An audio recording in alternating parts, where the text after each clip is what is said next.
باقی قبروں کے مکی حسرت و یاس کی تصویر تھے۔ وہ اپنے کفن نوچ نوچ کر چلا رہے تھے کہ ان کا کوئی ساتھی، کوئی مددگار نہیں تھا۔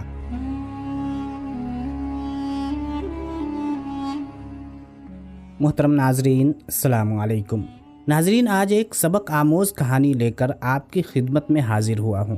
امید کرتا ہوں کہ آپ کو یہ پسند آئے گی۔ ڈاکٹر نے مجھے بلڈ ٹیسٹ کی رپورٹس بتائیں تو مجھے دھچکا لگا۔ جس کا خدشہ تھا وہی ہوا۔ مجھے لاسٹ اسٹیج کا کینسر تھا۔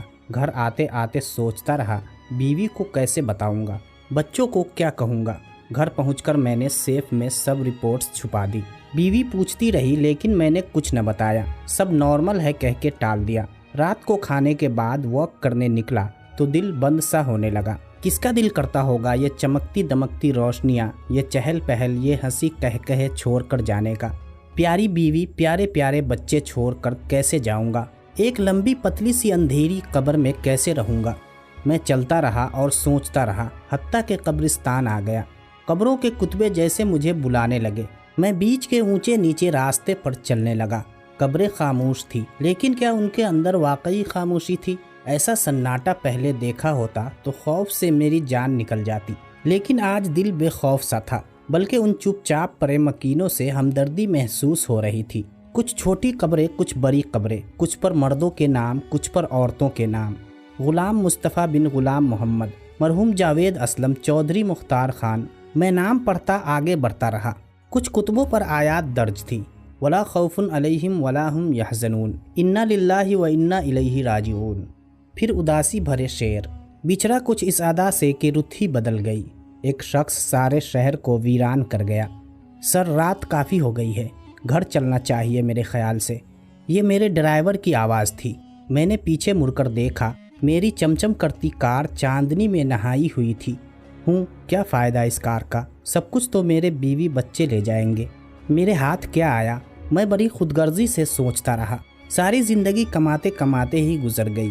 اب یہ گھر بنا لوں، اب پراپرٹی خرید لیتا ہوں، اب بچوں کے لیے نقدی زیور اکٹھا کر لوں، اب بیوی کا بینک بیلنس بھرنا ہے۔ بس یہی میری ترجیحات تھی۔ گھر، گاڑی، موبائل، سب کچھ تھا میرے پاس، بس سکون نہیں تھا۔ اس سکون کی خاطر میں بیوی سے چھپ کر گندی ویڈیوز دیکھتا۔ دنیا کے سامنے میں نیک تینت اور سلیم الطبع تھا، ہلکی سی داڑھی بھی رکھی ہوئی تھی، نماز روزہ بھی قضا نہ کرتا، لیکن میں اندر سے بے حد بدنیت اور بدبودار شخص تھا۔ جب بھی میں اکیلا ہوتا، فحش موویز دیکھنے لگتا۔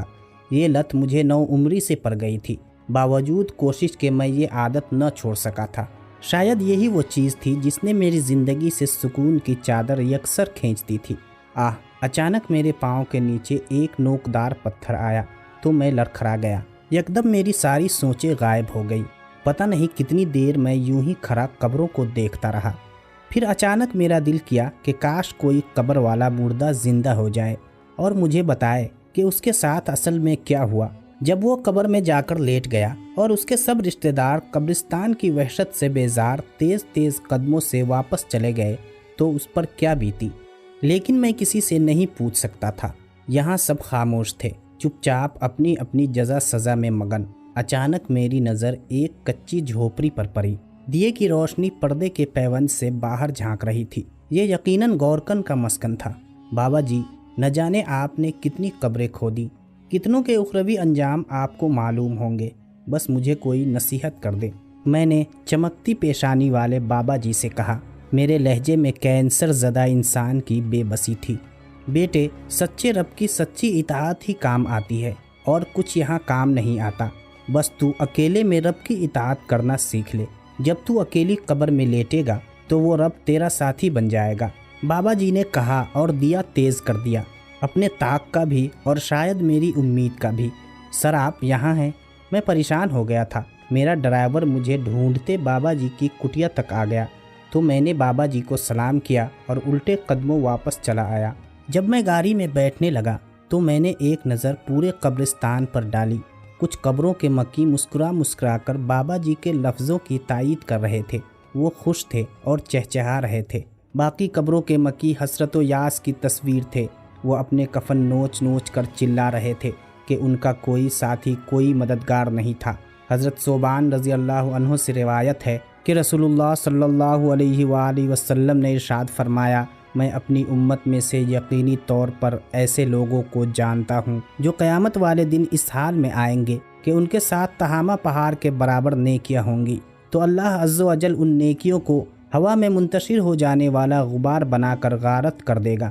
حضرت ثوبان رضی اللہ عنہ نے عرض کیا، یا رسول اللہ صلی اللہ علیہ وآلہ وسلم، ہمیں ان لوگوں کی نشانیاں بتائیے، ہمارے لیے ان لوگوں کا حال بیان فرمائیے، تاکہ ایسا نہ ہو کہ ہم انہیں جان نہ سکیں اور ان کے ساتھ ہو جائیں۔ رسول اللہ صلی اللہ علیہ وآلہ وسلم نے ارشاد فرمایا، وہ لوگ تم لوگوں کے دینی بھائی ہوں گے اور تم لوگوں کے جلد ظاہری پہچان اسلام میں سے ہوں گے، اور رات کی عبادات میں سے اسی طرح حصہ لیں گے جس طرح تم لوگ لیتے ہو، یعنی تم لوگوں کی ہی طرح قیام اللیل کیا کریں گے، لیکن ان کا معاملہ یہ ہوگا کہ جب وہ لوگ اللہ کی حرام کردہ چیزوں اور کاموں کو تنہائی میں پائیں گے تو انہیں استعمال کریں گے،